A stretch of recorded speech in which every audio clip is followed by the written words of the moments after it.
Hey, and welcome to my YouTube channel. My name is Amber, and this is a safe space for all women who will be talking about the good, the bad, and the in-between. Today we will be talking about my second trimester during my first pregnancy and everything that has been basically going on with that. We will mostly be talking about my symptoms during my second trimester, what to expect at doctor's appointments, the cravings I had, also my experience using the WIC program. First, let's talk about the symptoms that I had, both common and uncommon. I had a lot of bloating. I had abdominal pain and cramps, which I basically assumed was just my uterus stretching and or the effect of me gaining weight, because during this second trimester I had gained weight instead of losing weight like I did in the first trimester. I gained most of it back, and every month or so I think I gained about like 5 pounds each month. So all that weight that I lost just accumulated right back. I also had cravings, a lot of cravings, and not weird ones I would say, because I know a lot of people would say pregnant women have weird cravings, but I just ate a lot of food, so that might also have attributed to my gaining weight. I had insomnia and I had a lot of sleepiness. I kind of napped more than I usually do, but I guess that's to be expected because most of my energy is being used for this pregnancy. I also had backaches, but I usually get back pain. Just with this pregnancy, it's a little bit more than I used to get. I did have food aversions like the first trimester, but it kind of stopped at 22 weeks, so it hasn't been ongoing. I do have a bit of nausea that stayed with me, but it's also connected to me now having heartburn during my second trimester, and me getting heartburn started at around 20 weeks. I'm gonna be quite honest, I have no diet. I haven't really restrained myself from eating certain things unless it was told to me by my doctor. We'll be talking about doctor's appointments and what to expect at your doctor's appointments. I did say that in my last video for the first trimester, I would further explain what the NIPT test was that I had done personally, and you honestly don't have to do that for yourself if you don't see yourself doing that. It's just personally what I did and what would make me feel more sane. At least I know what's going on with my body and my child, and that just made me feel less anxious about my pregnancy. The NIPT test is basically a non-invasive prenatal test that is a blood test assessing the risk of certain chromosomal conditions in the fetus. For example, I did write some of this down. I'm not a doctor, but I did Google it, so if you didn't want to Google it, I'm saving you some time. They tested for things like Down syndrome, or in other words, trisomy 21. I don't know if I'm saying that right, but you can correct me in the comments if you want to. They also tested for something called Edwards syndrome, which I didn't know at the time what that was, but when I Googled it, it gave me some more information. Also known as the trisomy 18. It's just testing for anything that's genetically different with the fetus that may not be considered normal in the average person.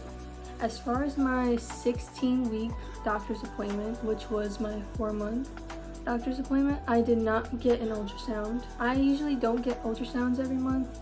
I don't know if that's normal for everybody else, but just in my doctor's office, they don't usually give me an ultrasound every month.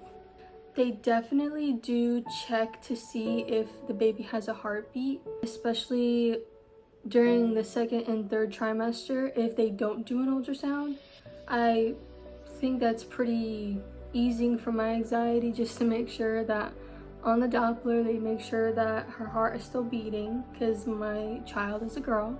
I assume that it's a regular doctor's appointment. They just ask me how I am doing, if I have any questions or concerns about myself, my body, or my pregnancy.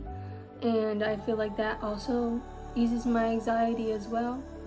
For my 20-week appointment, which was my 5-month appointment, I did get the anatomy scan, and that was a bit anxiety inducing because you don't usually know if it's your first pregnancy what would go on with that. But as far as my appointment went, it went pretty well.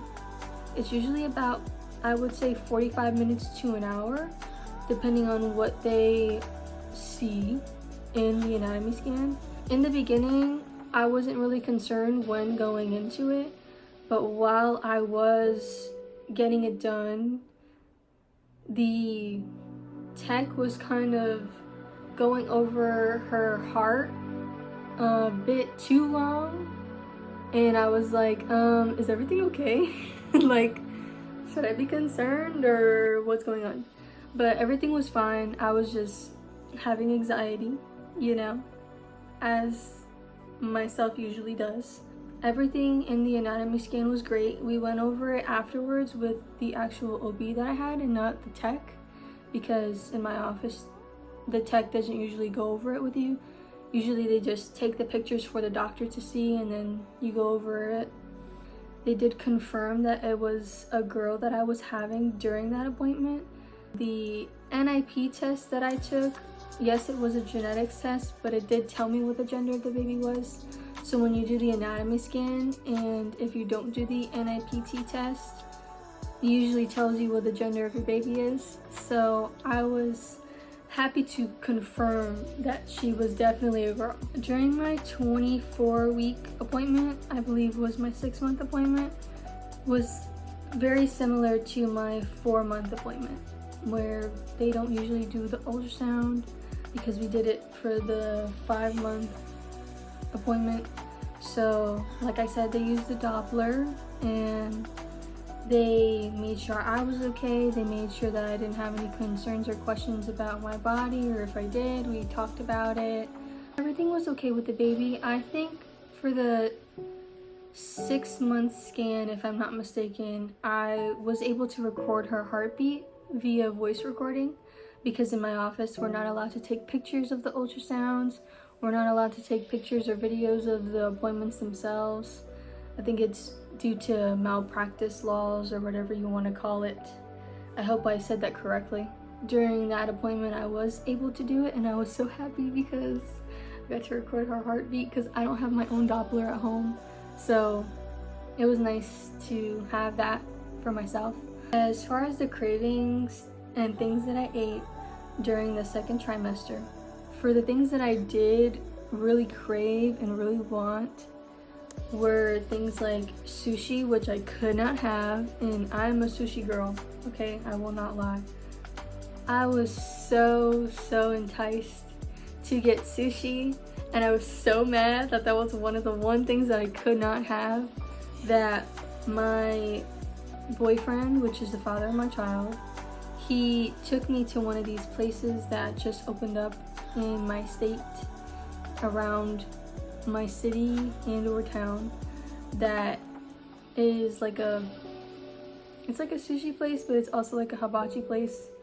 And they have I don't know how you particularly call it, it's like revolving sushi, where it's like on a conveyor belt. If I have the place and name of the place, I will definitely put it in the description, because it was so good. And I'm not gonna lie, as soon as we sat down, I started inhaling every single sushi piece that I saw.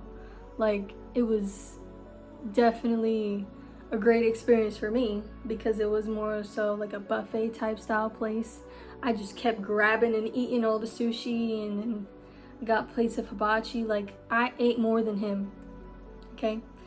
Definitely eating for 2.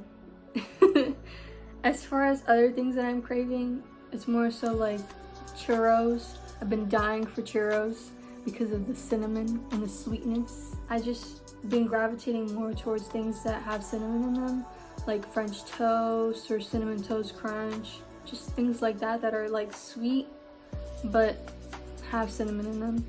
I've been craving steak, like big fat steaks, like Texas Roadhouse type steaks, and oh my goodness, I kid you not, I could eat that entire plate of steak that is, I think it was a New York strip type steak at Texas Roadhouse.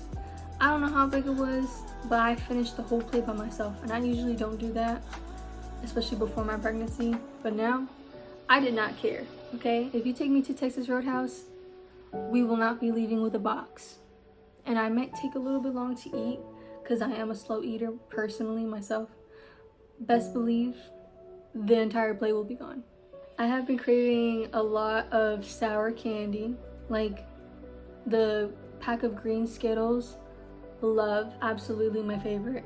The Rainbow Extremes, love, absolutely my favorite. I've also been craving chocolate, which may not have been something that I gravitated towards before in my first trimester, but right now it's more so the sweet candy rather than the chocolate. But if the chocolate's there, I'm eating it, okay?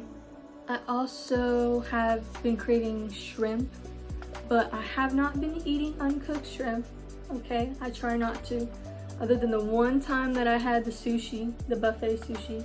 I also have been craving ribs lately. I have been craving Chinese food with the ribs and the shrimp fried rice for sure. That is like my go-to when I'm thinking of ribs. But also in the state that I live in, there's a lot of Peruvian food that has good ribs.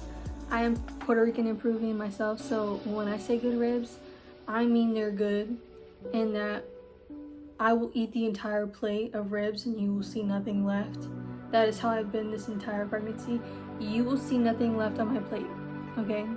That whole thing will be devoured. And I have not been limiting myself whatsoever. So that might be attributed to my gaining weight as well. But I've also not been like very active or like working out or anything, if that makes sense. Like I don't go on mile walks or anything. I try to not sit down and lay down as much, but I can't help it. But I don't sit here and say I'm gonna go for a walk. So we're definitely eating good. You don't have to worry about us. As far as my experience with the WIC program goes, I've had WIC for I think the entirety of my second trimester, and I would say that it has been very helpful to me. And it's not for everyone, and if you don't want to go into trying to get the WIC program, I'm definitely not saying go right ahead and just jump into it. But if you're interested, don't be afraid to try it, because there are a lot of people who say, oh, well, you're taking advantage, and they'll say negative things. But for someone like me, it has actually been very helpful. I'm able to get certain things that I may not be able to afford at certain times. And I myself am not afraid to say that, because when someone's struggling or when someone's going through it and they don't got the money to get it themselves, best believe they should try to go for a program like this. And it's not to say that let's take advantage of everyone who actually needs it. I feel personally like in my life, I am one of those people who needs it. And not to get too personal or to share my entire life story, because that is not why we're here. But I did want to say that it has helped me get certain things that I have been craving or that I might need that I wasn't able to afford at certain times.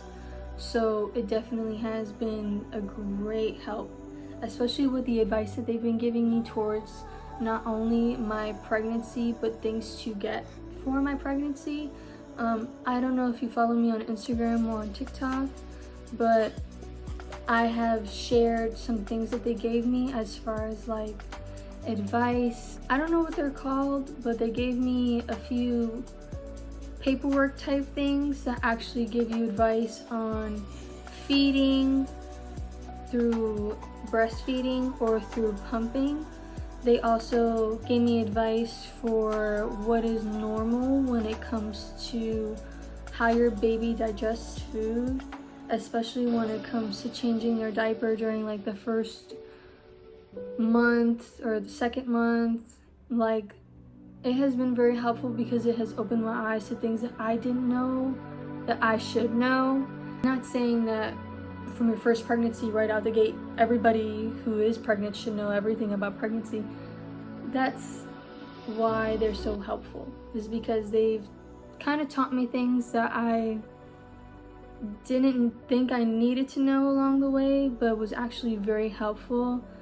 And I'm definitely going to be using it when this baby comes out of my body, because best believe there were things that I didn't think were as important to know, I now know are very important, that will be very helpful towards things that I may have anxiety about when she is born, or when she is a newborn and I have questions and I don't know who to ask or who to turn to.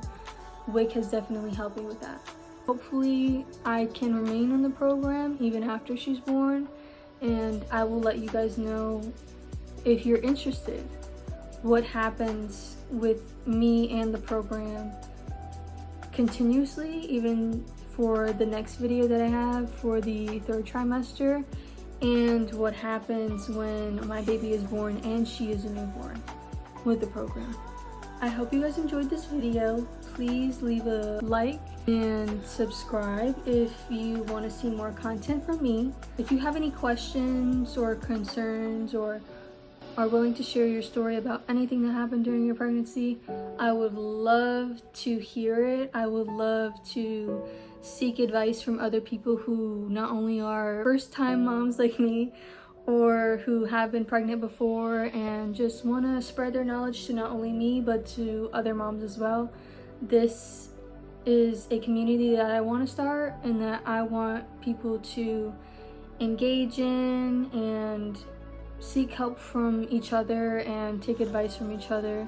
This is why we are here. If you just clicked on this video to see what the 2nd trimester of pregnancy is like, I hope I was able to answer some of your questions, and if not, add some of them in the comments below. Or if you're really that curious, use Google, but don't make it your best friend, because that's what every single doctor will tell you. Okay? They'll be like, don't listen to Google all the time. And I'm one of those people who needed to hear that, because I will Google everything, even when she's born. So we're gonna have to break that cycle. If not me, then together. I will be posting a video hopefully on my hospital bag, because I've been trying to get some things delivered that are taking a bit longer than I expected. Most of my hospital bag is packed, I will say that, because right now currently I am in the middle of my 3rd trimester, so you will be getting a video on my 3rd trimester, but it might be after she's born, so I don't know when that's coming out, but you might be getting my hospital bag first before the 3rd trimester, and then I will also be sharing the birth of my child. So please send me your thoughts and prayers. Keep me in your prayers. I definitely will be praying for not only myself and my child, but all the people who are going through what I'm going through. I hope you have a great rest of your day. I'll see you in the next video.